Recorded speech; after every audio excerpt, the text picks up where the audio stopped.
यह छोटा बच्चा बिल्कुल भी साधारण नहीं है। जन्म के समय ही उसके पास सैकड़ों करोड़ों की संपत्ति थी। वह सोने की बनी कंघी का इस्तेमाल करता था और उसका लिप ग्लॉस भी सीमित संस्करण का था। नतीजतन बच्चे पर 3 डाकुओं की नजर पड़ी। वे फोटोग्राफर बनकर बच्चे की तस्वीरें लेने आते हैं और माता पिता की असावधानी का फायदा उठाकर खिड़की से बच्चे को अपहरण कर लेते हैं और एक फिरौती का नोट छोड़ जाते हैं। तीनों डाकू जैसे ही अपने घर लौटते हैं, बच्चा उन्हें परेशान कर देता है। जब गंजा आदमी बच्चे को दूध पिलाने जाता है तो वह गलती से अपने साथी के माथे पर दूध का तापमान जांचता है। इस हरकत पर बच्चा हंसने लगता है। पकड़े जाने के डर से वे बच्चे को सुलाने का फैसला करते हैं। गंजा आदमी बच्चे को लोरी सुनाते सुनाते खुद ही सो जाता है। ठीक इसी समय खिड़की से एक कबूतर उड़कर आता है। बच्चा जिज्ञासु होकर कबूतर के पीछे भागता है और छत पर चढ़ जाता है। खिड़की से नीचे देखते समय उसकी लार टपकती है जो जाकर डाकू के सरगना के गले पर गिरती है। दोनों ऊपर देखते हैं, डर के मारे लगभग चीख पड़ते हैं और तेजी से उसका पीछा करते हैं। इस समय बच्चा एक लकड़ी के तख्ते को पार करके दूसरी बिल्डिंग की ओर जा रहा था।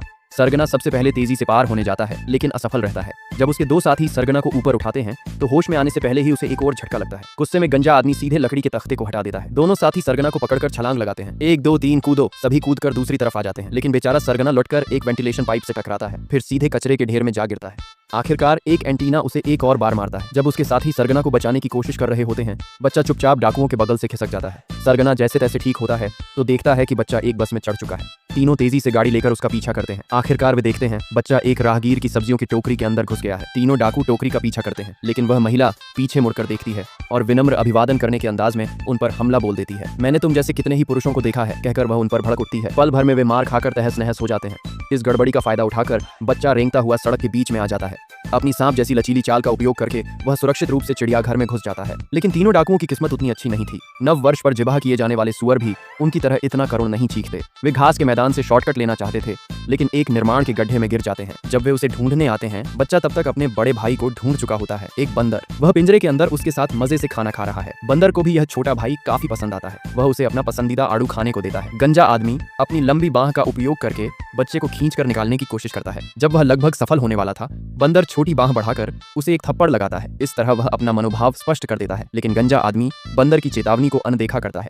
बच्चे की मदद मांगने वाली दृष्टि देखकर बंदर को गुस्सा आता है। बंदर धीरे धीरे उसके बगल में बैठता है और उसकी बाह पर एक चोट करता है लेकिन आदमी कुछ नहीं हुआ ऐसे अंदाज में अपना दाहिना हाथ हटा लेता है। इसके बाद गंजा आदमी लाठी का उपयोग करके बच्चे को बाहर निकालना चाहता है लेकिन वह बंदर की बुद्धि को स्पष्ट रूप से कम आंकता है। बंदर सावधानी से बच्चे को नीचे उतारकर लाठी पर सीधे एक दबाव डालता है। फलस्वरूप गंजा आदमी पल भर में आसमान में उड़ जाता है। लगता है सरगना को खुद ही मैदान में उतरना पड़ेगा। चालाक सरगना बंदर के सो जाने पर बच्चे को खींचकर निकालने की कोशिश करता है लेकिन सोने का नाटक कर रहा बंदर अचानक आंखें खोलता है।